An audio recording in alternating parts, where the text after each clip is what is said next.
I found out my wife was sleeping with my best friend on Christmas morning when my 6-year-old daughter handed me a crayon drawing of Mommy's Special Sleepover. Let me back up. Christmas Eve, everything was normal. Sarah made her famous gingerbread cookies. Emma left carrots for the reindeer. We watched Elf for the 100th time. Sarah's phone buzzed twice during the movie. She smiled at it, that private smile, the one I used to get, and tucked it under the couch cushion. I didn't think much of it then. I should have. Christmas morning, Emma woke us up at 5:47 a.m. She does this every year, bouncing on our bed like it's a trampoline, shouting about presents. Sarah groaned and buried her face in the pillow. Emma grabbed my hand, pulling me toward the living room. The tree lights were already on. I'd set them on a timer, red and gold ornaments catching the glow. Everything picture perfect. Daddy, Daddy, open mine first. Emma thrust a piece of paper at me, folded into a lumpy rectangle. I made it at school. Miss Peterson said it was really good. I unfolded it. Construction paper, the blue kind, crayon drawing, a house, our house. I recognized the red front door. Inside, stick figures, one tall with brown hair, one smaller with yellow hair, a bed. They were lying down. In what was clearly our bedroom, because Emma had drawn the painting we have over the headboard, the abstract one Sarah picked out 3 years ago. "That's beautiful, baby," I said, "because that's what you say." "Is this Mommy and Daddy?" "No, silly," Emma giggled. "That's Mommy and Uncle Jake. See? I put his truck outside." She pointed to a rectangle with wheels in the driveway. "Jake drives a black F-150. "I drew all the times I saw Uncle Jake's car here when you were at work, Daddy." My hands stopped working. The paper hung between my fingers. "Emma, sweetie, when did you see Uncle Jake here?" My voice sounded normal. I don't know how. "Lots of times." She was already moving toward her presents under the tree, losing interest. "He comes on Tuesdays. Mommy said he helps her with projects. They go to the bedroom to work on stuff. Can I open the big one?" And that's when I saw the dates she had written in crayon at the bottom. Small, careful numbers. 7 of them. Tuesdays spread across 6 months. Sarah appeared in the doorway, wearing my old college sweatshirt, hair messy from sleep. She looked at the drawing in my hands. Her face didn't change, but something flickered in her eyes. Just for a second. Recognition. Then it was gone. "Merry Christmas," she said, kissing Emma's head. "What did you draw, baby?" I folded the paper and slipped it into my pocket. "Just a house. Beautiful work, Em." If you've ever had a moment where everything changed in an instant, a text, a photo, a word that shattered your reality, I see you. Drop it in the comments. You're not alone in this. The rest of Christmas morning happened in slow motion. Emma tearing through wrapping paper, Sarah making coffee. Me sitting on the couch, that drawing burning a hole in my pocket, watching my wife move through our kitchen like nothing was wrong. She hummed while she cracked eggs. She laughed at Emma's jokes. She touched my shoulder as she passed. "You okay?" "You're quiet." "Just tired," I said. At 11:30, her phone buzzed on the counter. She grabbed it fast, read something, and her mouth curved into that smile again, the private one. "I need to shower," she announced. "My sister wants us over by 1. Her sister, the excuse. I watched her disappear upstairs, heard the water start. Emma was building a Lego castle on the living room floor, completely absorbed. I had maybe 15 minutes. I went upstairs. Quiet. Our bedroom door was open. Her phone was charging on the nightstand. She'd left it behind. Never does that. I picked it up. Face ID didn't work. She must have changed it. Tried her birthday. Wrong. Tried Emma's birthday. Wrong. Tried our anniversary. Access denied. I set it down, hands shaking. Opened her nightstand drawer. Receipts. Gum wrappers. A book she'd been reading. I moved to her dresser. Underwear drawer. Lace sets I'd never seen. Tags still on some. Victoria's Secret. I don't buy her lingerie. She always said she was allergic to perfume. but there was a bottle here. Chanel No. 5, heavy glass, gold cap, expensive, not from me. Then I checked her gym bag. She goes to the gym every Tuesday and Thursday, has for 8 months now. Said she wanted to get her body back after Emma. The bag was by the closet door, half open. I unzipped it. Yoga pants, sports bra, water bottle. And underneath, wrapped in a towel, a phone. Not her iPhone, a Nokia, the old kind. The kind you buy at gas stations with cash. The kind that flips open with a click. I opened it. Text is from Jay, hundreds of them. I scrolled. My vision blurred at the edges, but I kept reading. Can't stop thinking about Tuesday. You taste like honey. Tell him you're at the gym. When are you going to leave him? The last text was sent 3 hours ago. From inside our house. Timestamp. 2:47 a.m. I'll park around the corner tomorrow night. He won't see the truck. Wear the black thing I bought you. The shower shut off. I dropped the phone back in the bag, exactly as I'd found it, zipped it, walked out of the bedroom. My legs felt numb. I made it downstairs just as Sarah came down, towel wrapped around her hair. Emma, go get dressed, she called. We're leaving in 30. I sat on the couch. Emma's drawing was still in my pocket. I pulled it out, unfolded it again, stared at those careful crayon dates. My daughter had documented my wife's affair without knowing what she was documenting. 6 months, 28 Tuesdays. We drove to Sarah's sister's house in separate cars. In case we need to leave early, Sarah said. I followed her Honda through traffic, watching her head bob to music I couldn't hear. At a red light, she checked her phone, smiled, texted back. Her sister's house was full of family, Sarah's parents, her brother, kids running everywhere, ham in the oven, football on TV. Everyone hugged me, asked how work was, told me Emma was getting so big. Sarah stood across the kitchen, laughing with her mom, and I watched her perform. She was good at it. The perfect wife, the perfect daughter, the perfect mother. I excused myself, went to the bathroom, and called Jake. He answered on the second ring. Hey man, Merry Christmas.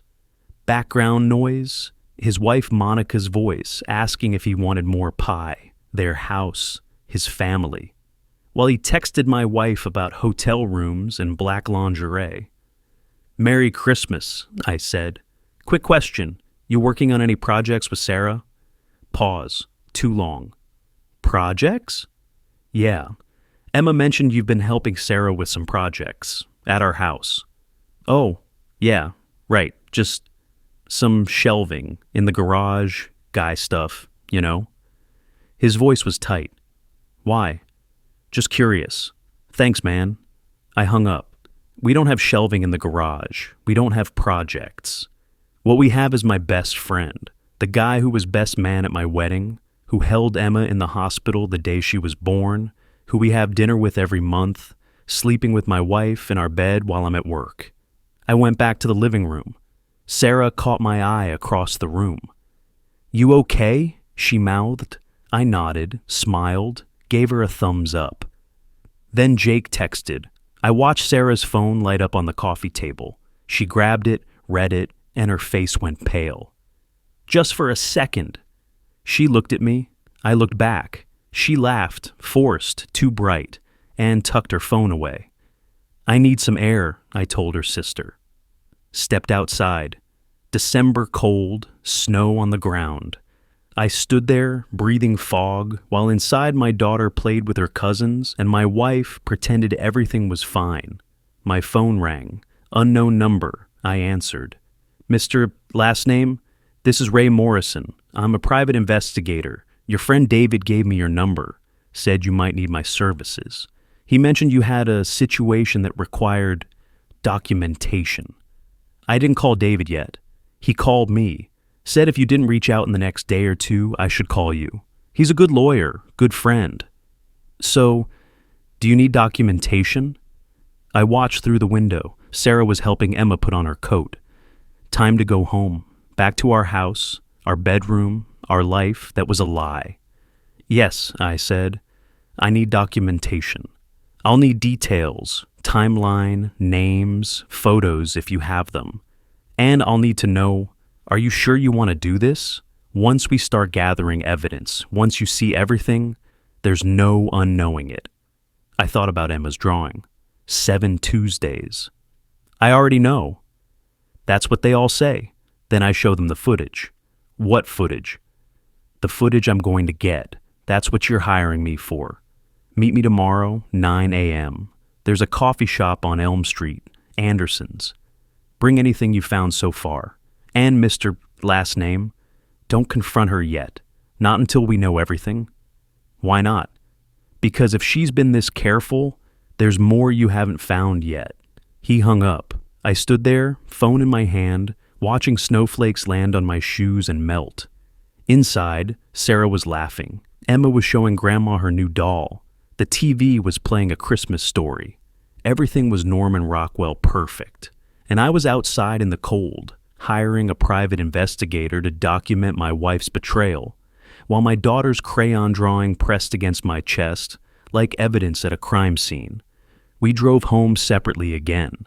Sarah's car ahead of me, taillights red in the dark. I followed her the same way I'd followed her for 8 years of marriage, trusting she knew where we were going, believing we were going there together. I didn't know yet that she'd been planning her exit for months. Didn't know about the money. Didn't know about the lawyer she had already hired. Didn't know that Jake's wife was pregnant, that there were hotel receipts going back further than 6 months, that Emma had more drawings. I just knew that my best friend was sleeping with my wife, and that I was going to be smart about this, strategic. I wasn't going to yell, wasn't going to cry, wasn't going to burn it all down. I was going to build a case. We pulled into the driveway. Sarah parked first, waited for me. Emma was asleep in her car seat. We carried her inside together, her head on Sarah's shoulder, her hand holding mine. We put her to bed together, pulled her blankets up together, kissed her forehead together. Then Sarah looked at me in the hallway outside Emma's room and whispered what she always whispered on nights like this, when Emma was small and perfect in ours. "We don't leave," she said. It was her thing, her promise, her version of, "I love you." "We don't leave family." I kissed her forehead, tasted her shampoo, felt her lean into me. "No," I said. "We don't." She smiled, went to our bedroom, started getting ready for bed, and I went downstairs, sat at the kitchen table in the dark, and made a list of everything I needed to know. I met Ray at Anderson's Coffee at 9 a.m. the next morning, told Sarah I had a work emergency. She barely looked up from her phone. Ray was mid-50s, gray hair, the kind of face that's seen everything twice. He ordered black coffee. I ordered nothing. My stomach hadn't worked right since Christmas morning. I slid Emma's drawing across the table. Then the photos I'd taken of the burner phone texts, the hotel receipts I'd found, the lingerie tags. Ray studied everything, didn't react, just nodded, made notes in a small leather book. "How long have you been married?" he asked. 8 years, together for 10. "Kids?" "1, Emma, 6 years old. The one who drew this." He tapped the crayon drawing. "Smart kid, dates and everything. She testify without knowing she's testifying." He looked up. "That's good for you, bad for her. Kids shouldn't have to carry this." "I know. You want custody?" "Yes." "Then we do this right, clean. Everything documented, video, audio, financial records. We build a case that makes their lawyers cry." He closed his notebook. "I'll need access to your house. Need to install cameras. Small ones, she won't see them. Living room, kitchen, your bedroom, if you're comfortable with that." My bedroom? Where my wife and my best friend? "Do it," I said. "You'll see things you can't unsee. You understand that?" "I already can't unsee it." "No, you can't unsee what you imagine. What I'm going to show you is what actually happened. Sometimes that's worse." He finished his coffee. "I'll start today. You'll have access to a secure portal. You can watch the footage in real time if you want. Most people can't stomach it. I don't recommend it. When will you have something?"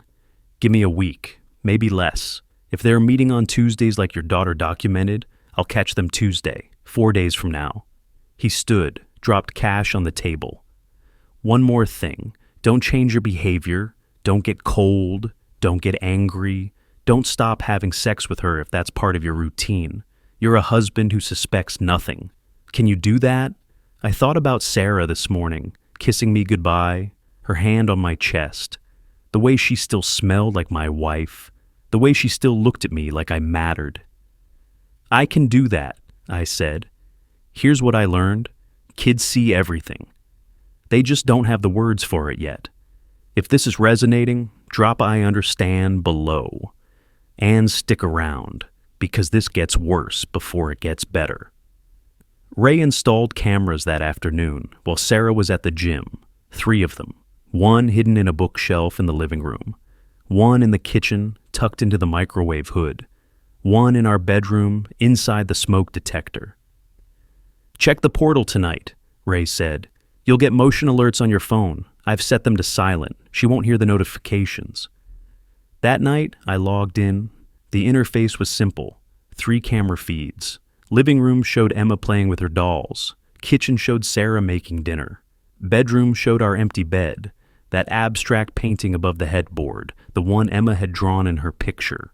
I watched Sarah move through our house, chop vegetables, stir pasta, call Emma for dinner. She looked normal. She looked like my wife. At 8:17 p.m., while I was reading Emma a bedtime story, Sarah's phone buzzed. She checked it in the kitchen. I watched on the camera feed from my phone, volume off, Emma's head on my shoulder as I read, "Where the Wild Things Are." Sarah smiled at her screen, texted back, "Put the phone face down." The next 3 days were theater. I went to work, came home, played with Emma, had dinner with Sarah, watched TV, went to bed, made love to my wife on Sunday night, because that's what we do on Sunday nights, and Ray said don't change the routine. And she fell asleep after. I lay awake, staring at the smoke detector that held the camera, wondering if this was the last time, wondering if I'd always remember this, her breathing, her hand on my chest, the way she curled into me, as the last time I touched her before everything ended. Monday, I got my first motion alert. 2:47 p.m. I was in a meeting. I excused myself, went to the bathroom, pulled up the feed. The living room camera, Sarah on the couch. Not alone, Jake. I watched. My best friend, my wife, on my couch. His hand on her knee, her laughing at something he said. Then his hand moved up her thigh. Then she kissed him. I turned off my phone, went back to the meeting, smiled, took notes, made a joke that landed. Everyone laughed. Inside, I was somewhere else, somewhere cold and dark and very, very quiet. Tuesday came. I told Sarah I had a full day of meetings, wouldn't be home until 7. She said that was fine. She had errands. Maybe the gym. I watched from my office, the portal, open on my laptop, tucked to the side where no one could see. 1:15 p.m. Jake's truck pulled up, not in the driveway, around the corner, like the text said. He walked to my front door, used a key. Has a key to my house, Sarah answered. She was wearing the black lingerie, the set I'd found in her drawer. They didn't make it to the bedroom right away. They had wine first, laughed, talked. I couldn't hear the audio. Ray said he couldn't legally record sound without both party consent, so the feeds were silent. But I could read their body language, comfortable, familiar. This wasn't new. 2:03 p.m., they went upstairs. I closed the laptop. At 4:30, I got a text from Ray, just 3 words. Got everything? Call me. I called him. They left an hour ago, Ray said. I got external footage too, him arriving, leaving, his truck, license plate, timestamps, and I've been tracking his phone. He's been to your house 17 times in the last month, always on days when you're at work. 17. That's just what I can confirm. Could be more. And there's something else. I pulled your wife's credit card statements, the ones you sent me. She's been careful, but not careful enough. Hotels, yes, but also restaurants, gifts, a jewelry store charge for $3,200 3 months ago. You buy her jewelry? No? She's buying it for him. There's also a charge to a law firm, Morrison and Associates, family law specialists, $12,000. Dated 3 months ago. That's a retainer. The room tilted. She hired a divorce lawyer. 3 months ago, she's been planning this. This isn't an affair that got out of hand. This is an exit strategy. Ray's voice was gentle, professional. I'm sorry, but you need to know what you're dealing with. This is calculated. On day 5, they talked about when we finally get rid of him. I sat in my car outside my office building and watched people walk by. Normal people. People whose wives weren't planning to get rid of them. People whose best friends didn't have keys to their houses. What do I do? I asked. You keep playing husband, and I keep documenting. We need at least 2 more incidents on camera. We need financial records. And you need to see a lawyer. David's good. He's the one who sent you to me. See him today. I saw David at 6 p.m. His office was downtown, 19th floor, view of the city. He offered me bourbon. I took it. Ray sent me the preliminary report, David said. I've seen a lot of affairs in 20 years of family law. This is extensive. The planning, the spending, the lawyer. He opened a folder. Here's what we're going to do. We document everything. Video, financial records, communications, if we can get them legally. We don't confront until we're ready, and we prepare for full custody of Emma. Can I get that?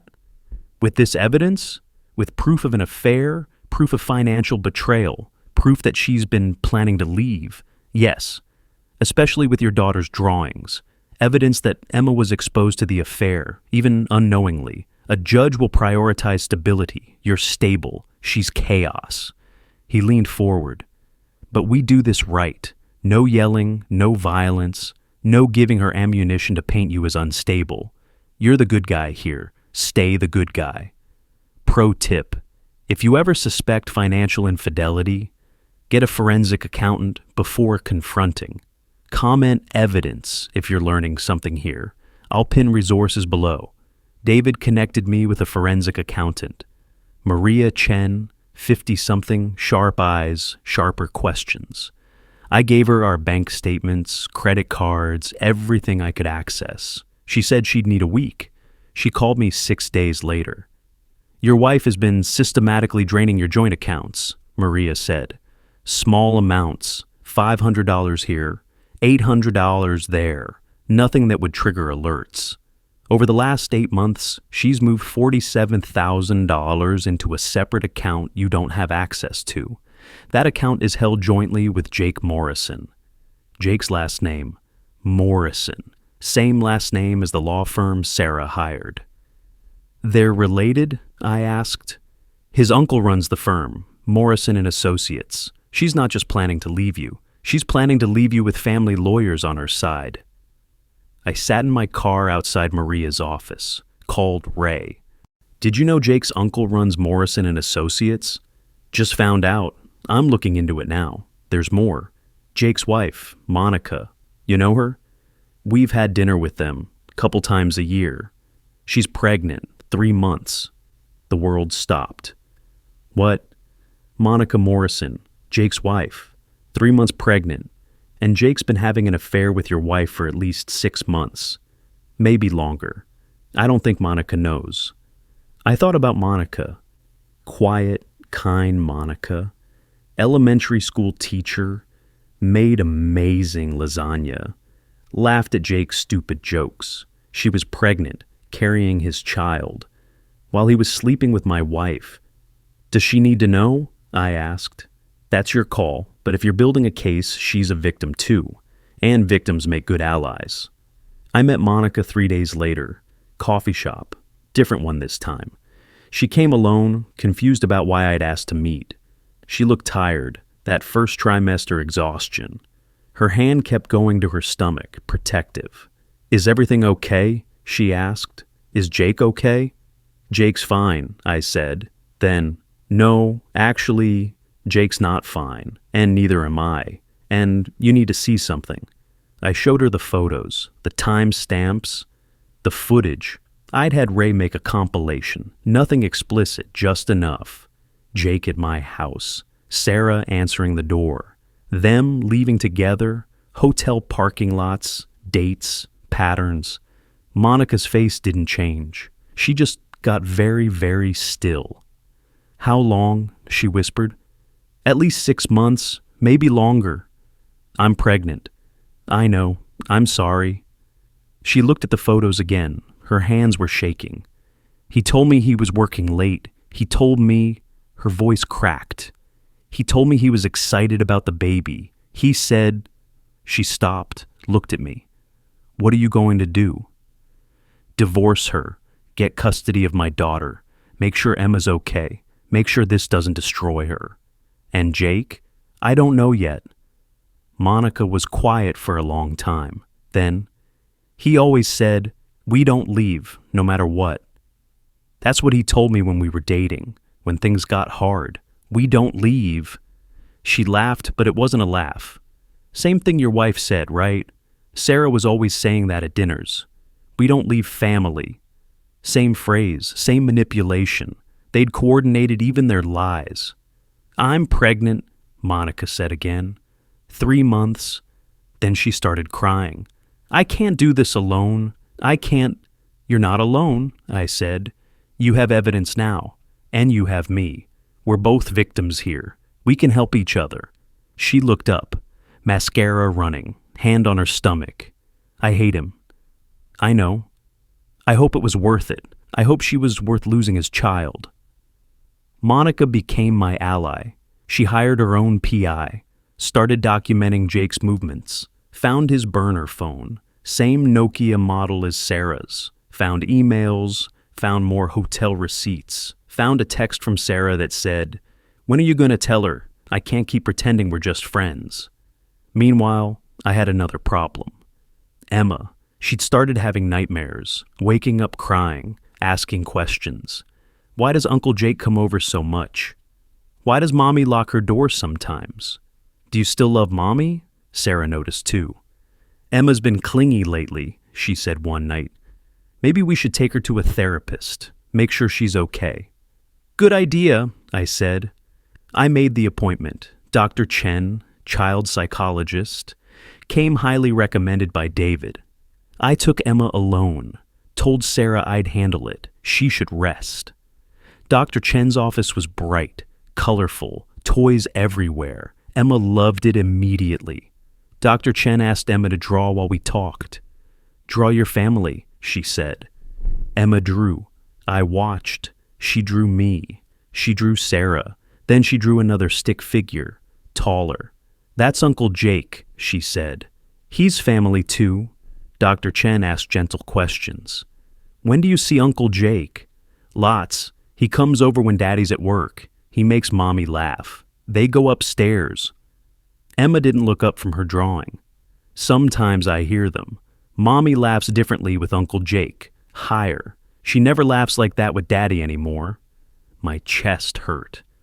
How does that make you feel? Dr. Chen asked. Emma's crayon stopped. She thought about it. Confused. Uncle Jake is nice. He brings me candy, but I don't know. Something feels wrong, like a secret, but I don't know what the secret is. Dr. Chen looked at me. I looked back. After the session, after Emma went to play in the waiting room, Dr. Chen closed her notes. Your daughter knows something's wrong, but she doesn't have the framework to understand what. She's experiencing adult tension without adult context. It's manifesting as anxiety, nightmares, clinginess. She paused. Whatever's happening in your home, you need to resolve it, for her sake. What if resolving it means blowing up her whole world? Children are resilient, but they need honesty, age-appropriate honesty, and they need stability. Can you provide that? I'm trying. Dr. Chen opened her notes again, read something. Emma asked me something today, after you stepped out. She looked at me. She asked, if I love Uncle Jake, does that mean I don't love Daddy? I couldn't breathe. She's created a false binary because she senses the tension. She thinks she has to choose. She's 6. She shouldn't have to carry this. Dr. Chen closed the file. I'm documenting all of this. If you need expert testimony for custody proceedings, I can provide it. Emma should be with the parent who prioritizes her emotional well-being over their own desires. If you've struggled with protecting your kids from adult mistakes, comment, protect. Sometimes we need to hear we're doing the right thing. I drove Emma home. She was quiet in the back seat, looking out the window. "Daddy?" she said. "Yeah, baby. Are you and Mommy okay?" My hands tightened on the steering wheel. "Why do you ask? You don't smile anymore. You used to smile all the time. Now you look sad. Even when you laugh, your eyes look sad." 6 years old, and she could see through me. "Adults have complicated feelings sometimes," I said. "But I love you more than anything. You know that, right?" "I know." Pause. "Does Mommy love me more than anything?" "Yes. Mommy loves you so much." But Emma was quiet after that, and I wondered if she believed me. That night, Sarah asked how the therapy session went. "Good," I said. "Dr. Chen said Emma's processing some anxiety, completely normal. She wants to see her a few more times." "Is it expensive?" "I don't care what it costs." Sarah nodded, went back to her phone. She was texting someone, smiling that private smile. I wanted to grab the phone, wanted to scream, wanted to ask her how she could do this. To me, to Emma, to Monica, to the baby Monica was carrying. I wanted to ask when she stopped loving me, when I stopped being enough.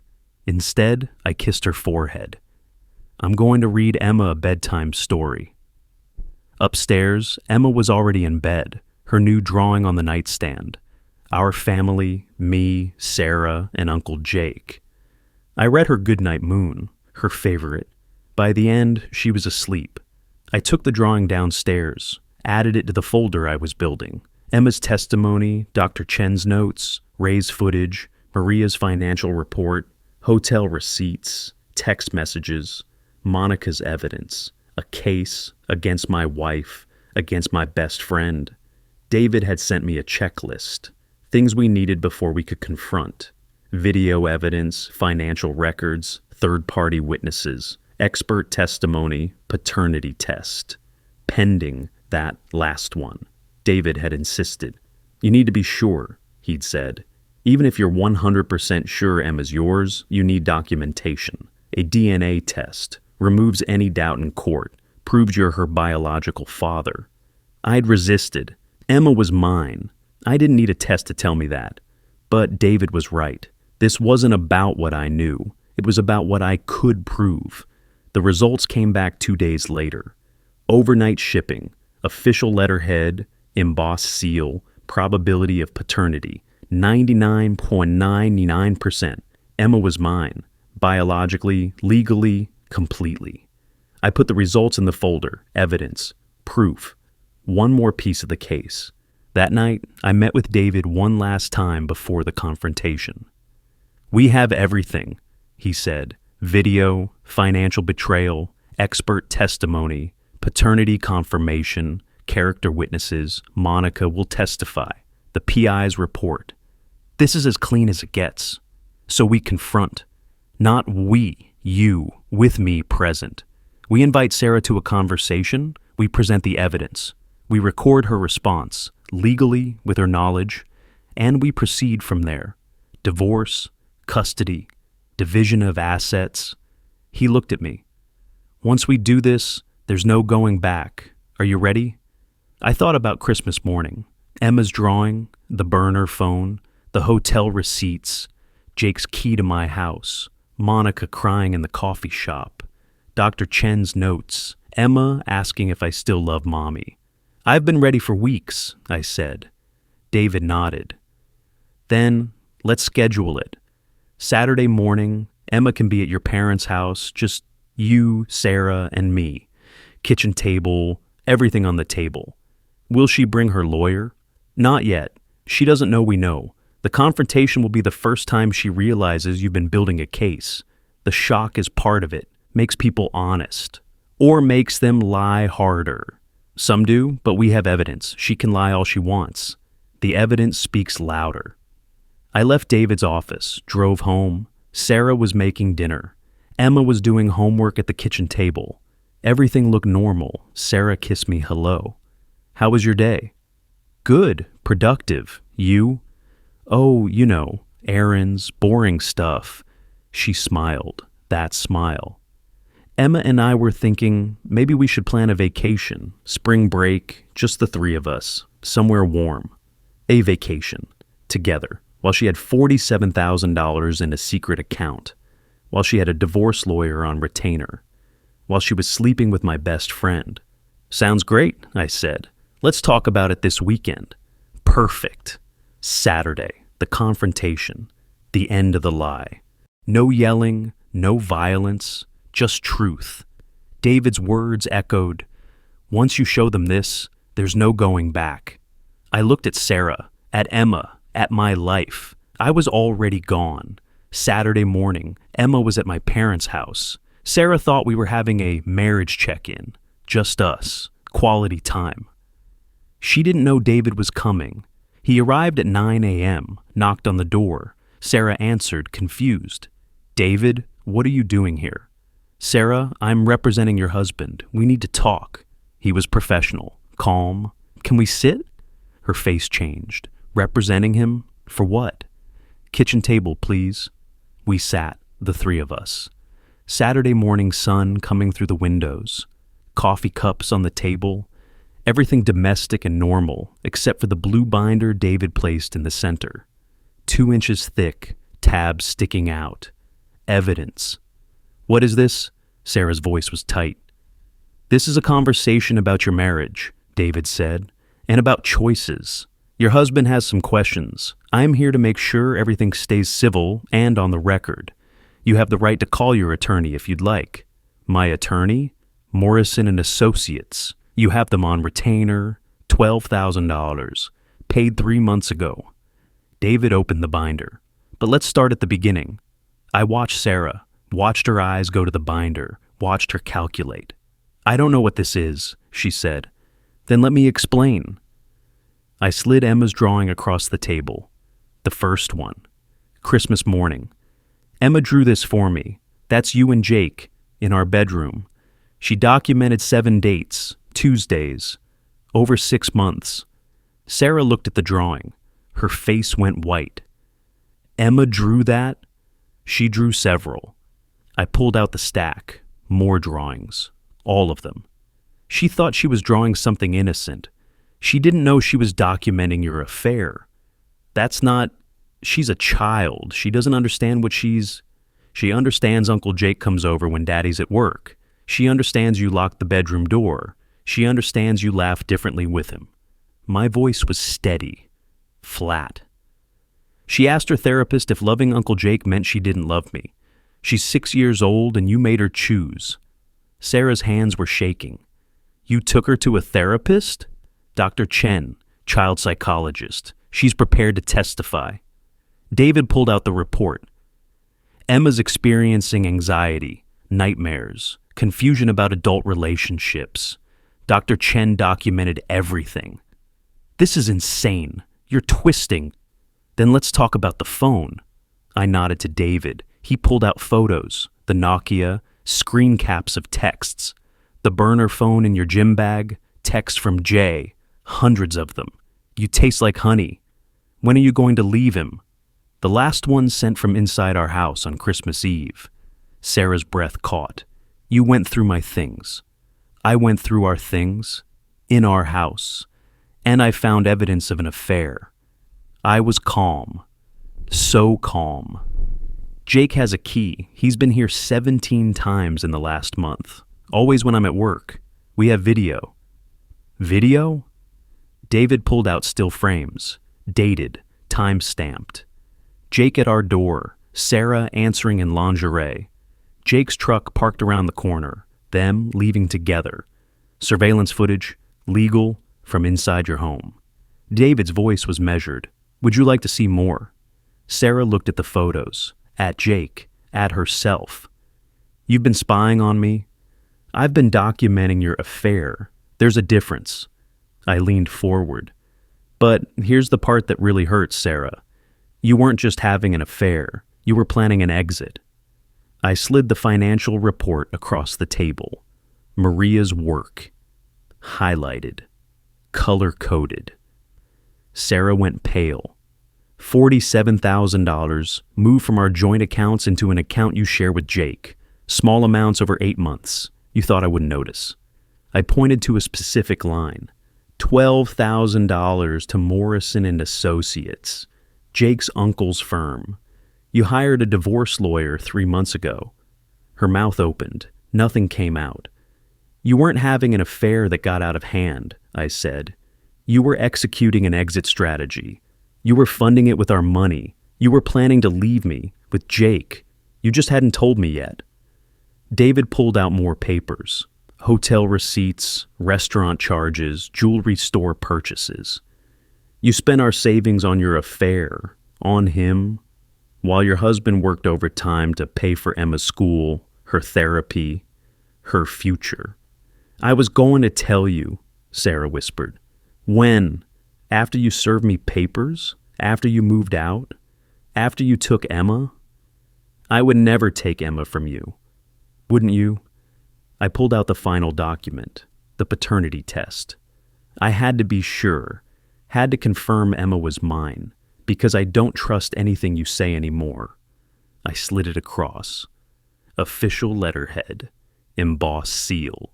Probability of paternity, 99.9%. Emma is mine, biologically, legally, and I'm going to fight like hell to keep her. Because you taught her to document your betrayal without knowing what she was documenting. You made her a witness to your affair. You destroyed her sense of safety. And you didn't care. Sarah's voice cracked. But Emma drew those? She looked at me like she was seeing me for the first time. You're not this person. You're not cold like this. I learned from the best. I sat back. You and Jake, you taught me about planning, about secrets, about betrayal. I'm just better at it. Quick question for you. If you were in my shoes, would you have confronted immediately or built the case like I did? Comment, confront, or build case. I'm curious what you'd do. Sarah was crying now, real tears. I'm sorry. I'm so sorry. I never wanted to hurt you. But you did. You hurt me. You hurt Emma. You hurt Monica. Monica? Jake's wife. You know, the woman carrying his child, 3 months pregnant. She knows everything. I paused. We compared notes. Sarah's face collapsed. Oh my God. She has her own evidence, her own lawyer, her own case. Jake's losing everything too. His wife, his kid, his career. Did you know Monica's father owns the company Jake works for? Yeah, Jake's getting fired. I didn't know she was pregnant. Yeah, she is. And Jake kept sleeping with you anyway, so congratulations. You picked a real winner. David closed the binder. Here's what happens next. You move out. Today. We file for divorce. We request up primary custody of Emma. You can fight it if you want, but with this evidence, the affair, the financial betrayal, the impact on your daughter, you won't win. I'm not leaving Emma. You already left her. Every Tuesday for 6 months. You left her downstairs playing while you were upstairs with Jake. You left her confused and anxious and asking therapists if she's allowed to love her own father. My voice cracked. Just once. You left us a long time ago. We're just making it official. Sarah looked at the binder, at the evidence of her life dismantled. You're really doing this. You taught Emma that phrase, "We don't leave," I said. You said it all the time, at dinners, at bedtime, after fights. We don't leave family. Turns out you were already gone. I'm just catching up. David stood. You have until 5 p.m. to pack essentials. We'll work out the rest through lawyers. If you remove anything that belongs jointly, furniture, Emma's things, financial documents, We'll file additional charges. Do you understand? Sarah nodded, numb. And Sarah? I stood too. Jake's not worth it. None of this was worth it. You had everything. And you threw it away for someone who was willing to betray his pregnant wife.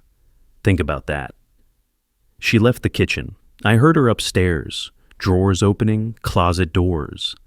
The sound of a life being packed into suitcases. David put his hand on my shoulder. You did good, clean, controlled. She knows she has no defense. I feel sick. That's normal. You just ended your marriage. She ended it. I just made it official. At 4:47 p.m., Sarah came downstairs. 2 suitcases, a box of personal items. She looked smaller, broken. Can I say goodbye to Emma?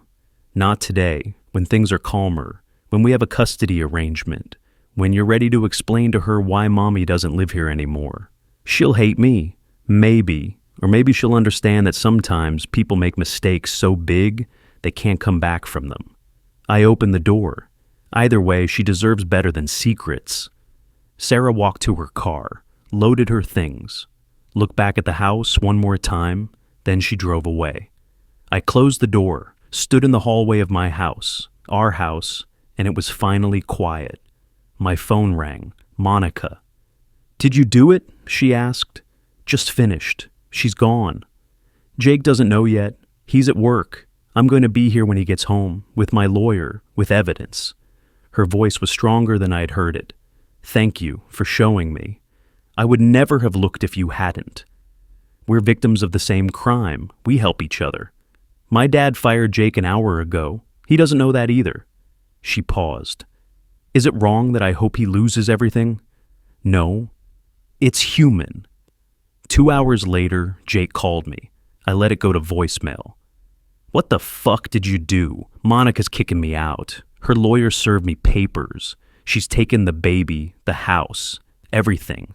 And she says you did this. You showed her. His voice cracked.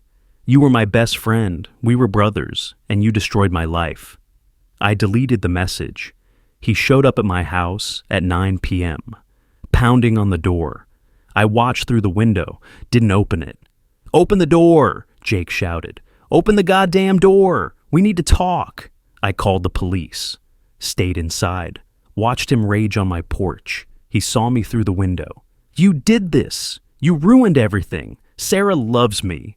Monica we were fine until you. The police arrived, lights flashing, 2 officers. Jake was still shouting. He's lying. He's making things up. I never. Sir, you need to calm down. The officer's hand went to his belt, not his gun, his taser. Step away from the door. This is my friend's house. I have a right. You have a right to leave before we arrest you for disturbing the peace. Jake looked at me through the window. I looked back, held up my phone, recording everything. Then I held up a piece of paper. David had prepared it. Restraining order. Signed by a judge that afternoon. Jake lunged for the door. The officers grabbed him. You set me up, he screamed. You planned this. Then he saw it. The police car camera, recording. Everything he was saying. Everything he was doing. He stopped, went limp, let the officers hold him. I need you to leave, the officer said. And if you come back, you'll be arrested. Do you understand? Jake nodded, looked at me one more time. I hope it was worth it. If you think he deserved this, drop and stay for what happens next. Because the judge had something to say about men who do this. They walked him to his truck, watched him drive away. The officer came to my door. You okay? Yeah. You want to press charges? Just the restraining order, and I want it documented. We got it all on camera. He tipped his hat. Have a good night.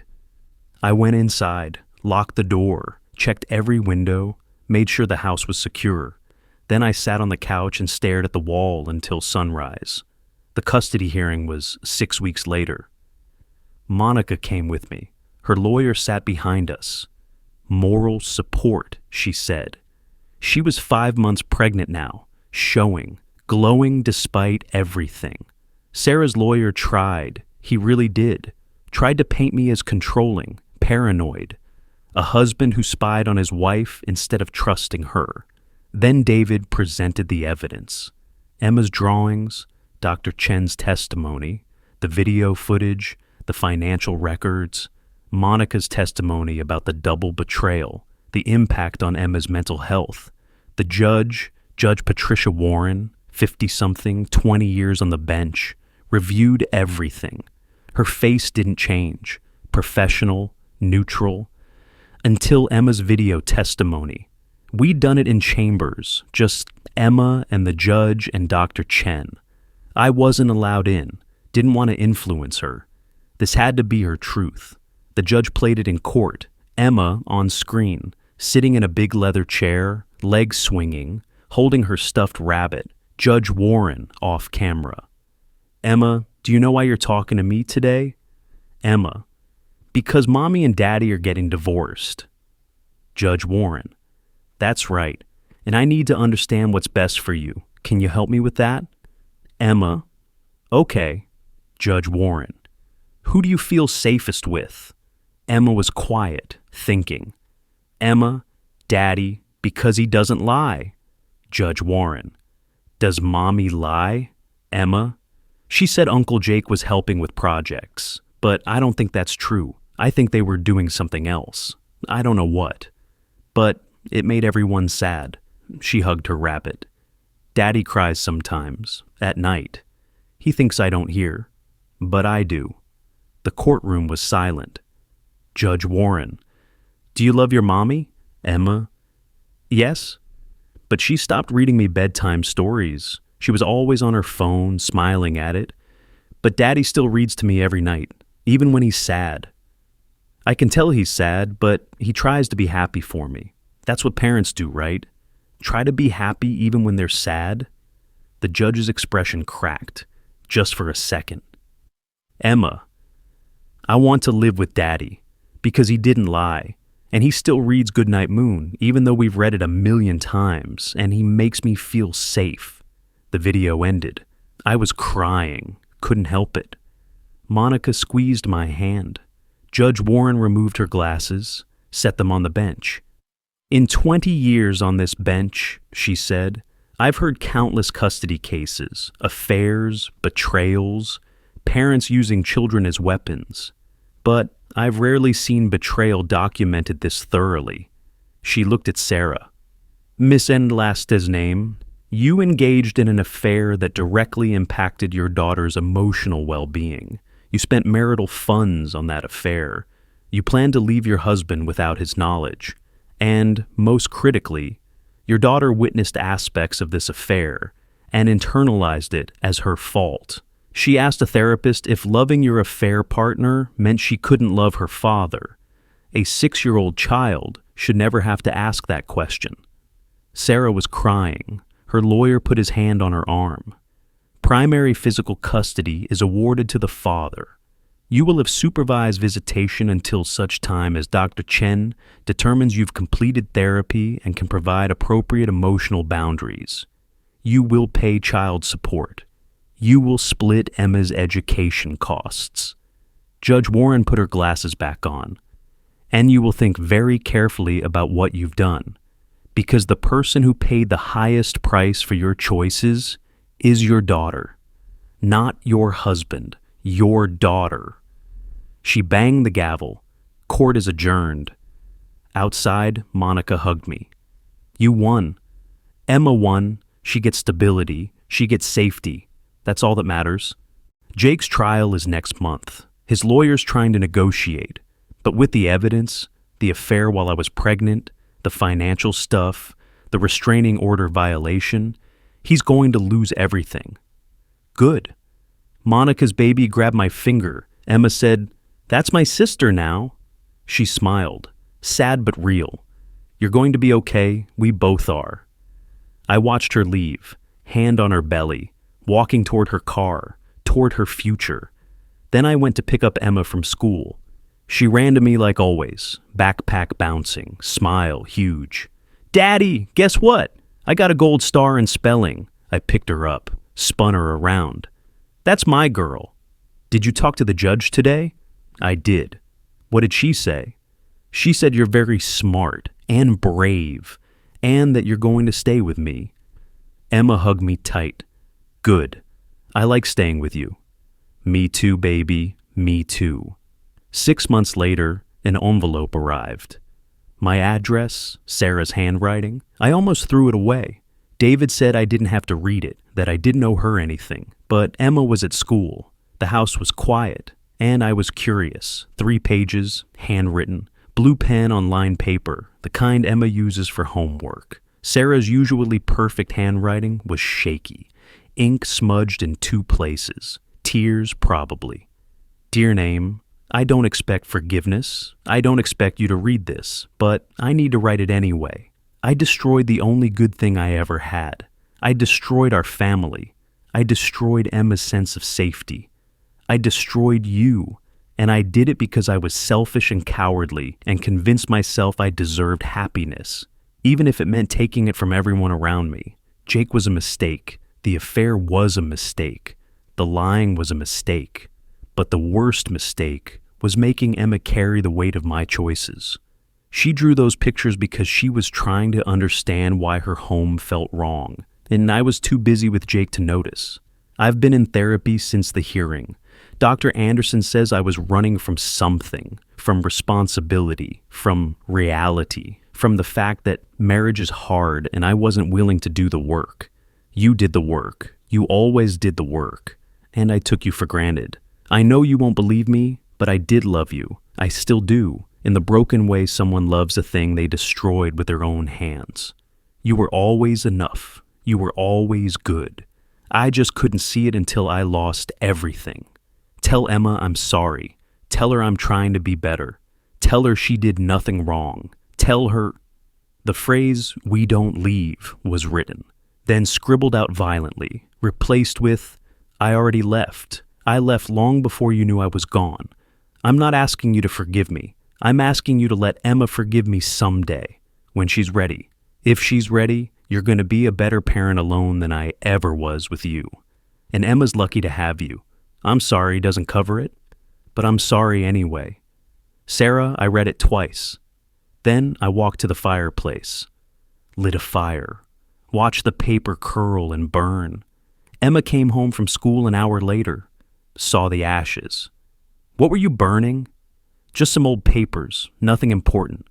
She sat next to me. "Daddy, are you sad about Mommy?" "Sometimes." "Me too." She leaned against me. "But I'm happy too. Is that okay? To be sad and happy at the same time? That's more than okay, baby. That's called healing.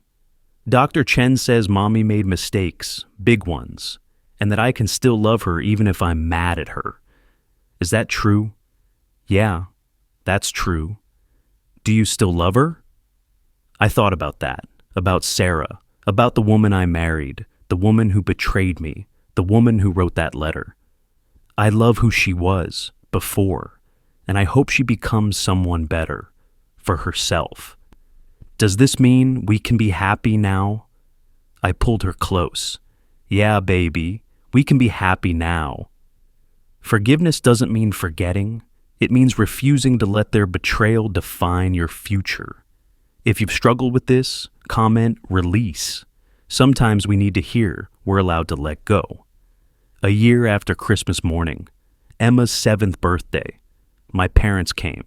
Monica came, with baby Grace, now 4 months old, perfect and tiny. My sister came, a few of Emma's friends from school, and David, who'd become more than a lawyer, a friend. Family you choose. The house was full, balloons, streamers, a cake Monica had made, 3 layers, purple frosting, Emma's favorite. Emma opened presents, laughed, played with Grace, showed everyone her new drawing, a family portrait, me, Emma, Monica, baby Grace, my parents, David. "This is my family," she announced proudly. No Sarah, no Jake, no ghosts. Monica caught my eye across the room, mouthed, "Thank you." I mouthed back, "Thank you."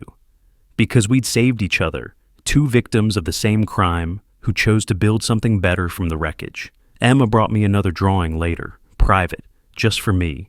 The same bedroom from Christmas morning, same perspective, same crayons, but different. This one showed just two figures, Daddy and Emma. The bed had a sunshine over it, rainbow colors, and at the top, in careful letters, safe. I drew it over, she said. The old one made me sad. This one makes me happy. Is that okay? I couldn't speak, just hugged her. I love you, Daddy. I love you too, baby, so much. The party wound down. Monica stayed to help clean up. Grace asleep in her carrier. Emma asleep on the couch, worn out from excitement. How are you doing? Monica asked. Really? Better. Good, actually. Emma's thriving. Therapy's working. She barely asks about Sarah anymore. Sarah's in Arizona, right? With her parents? Last I heard, the supervised visit stopped. Her choice. Said it was too hard seeing Emma. Monica shook her head. She gave up. She gave up a long time ago. We're just living the aftermath. Jake's working construction now, living in a studio apartment, pays me child support, but barely sees Grace. His choice, too. She looked at her daughter. Their loss. Our gain. Monica smiled. Found family, right? Better than the ones who leave. Emma stirred on the couch, opened her eyes, saw us talking. Are Monica and Grace staying for movie night? She asked sleepily. Monica looked at me. I nodded. Yeah, sweetheart, we're staying. Emma smiled, closed her eyes again. Good. We're better when we're together. We watched a Disney movie. Emma fell asleep halfway through, head on my lap. Grace woke up, hungry. Monica fed her while I held Emma. And somewhere in that moment, the quiet domesticity of it, the peace, the safety, I realized I was happy, actually happy, not performing happiness, not faking it for Emma, not pretending the pain didn't exist, just happy. Time for the birthday cake. We lit 7 candles. Emma made a wish, eyes squeezed shut tight. Then she opened them and blew. All 7 candle out in one breath. What did you wish for? Monica asked. Emma looked around the room, at me, at Monica, at Grace, at the family we'd built from betrayal and broken pieces. I can't tell you, she said, or it won't come true. Give us a hint, I said. She smiled. I already got it. So here's my question for you. What's your found family story? Who showed up when blood didn't? Share below. I read every comment, and your story might help someone who needs it today. I picked Emma up, carried her to bed. She was getting too big for this, but she let me anyway. Daddy, she whispered, thank you for not leaving. I'll never leave you, baby. Never. I know. That's what makes you my dad. I read her goodnight moon, our ritual, our constant. Goodnight room, goodnight moon, goodnight cow, jumping over the moon. By the end, she was asleep. I kissed her forehead, turned on her nightlight, closed the door halfway, just how she likes it. Downstairs, Monica was packing up Grace's things. Thank you for today, she said. Emma needed this. You both did. Thank you for being here, for being family. She hugged me. We're survivors. We get to define what family means now. After they left, I cleaned up, put away the streamers, threw away wrapping paper, saved Emma's drawings, all of them, the old ones, the new ones, the evidence of her healing. I found the one she'd drawn for me, the bedroom, Daddy and Emma, safe. I put it in a frame, hung it in the hallway, right where the family photos used to be, the ones with Sarah, the ones I'd taken down months ago. This was our family now, Emma and me, Monica and Grace, the people who chose us, the people who stayed. I sat on the couch, looked around the house, quiet again, peaceful. My phone buzzed, a text from David. How'd the party go? I typed back, perfect, exactly what she needed. Good, you're doing great, both of you. I looked at Emma's drawing on the wall, at the sunshine, at the word safe. Sarah was right about one thing. We don't leave. We don't leave the people who prove their family, not the ones who just pretend. We don't leave the people who show up, who stay, who choose us every day. We don't leave people who deserve us, and we don't chase people who already left. Outside, snow started falling. First snow of the season. I watched it through the window, thinking about last Christmas, about the drawing that started everything, about how devastation sometimes leads to transformation. Emma was safe, Emma was happy, Emma was healing, and so was I. That's the story. That's how you survive betrayal. Not by getting revenge, not by becoming bitter, but by protecting what matters, by choosing people who choose you back, by building something better from the ruins, by refusing to let their betrayal define your future, by learning the difference between family you're born into and family you build, by understanding that sometimes the greatest act of love is letting go of what's killing you and holding tight to what gives you life. We don't leave, but we know the difference between leaving and being left. And we know that staying isn't loyalty, it's choice. Every single day, it's choice. I choose Emma, I choose peace. I choose the family we've built. And that's enough, more than enough. That's everything.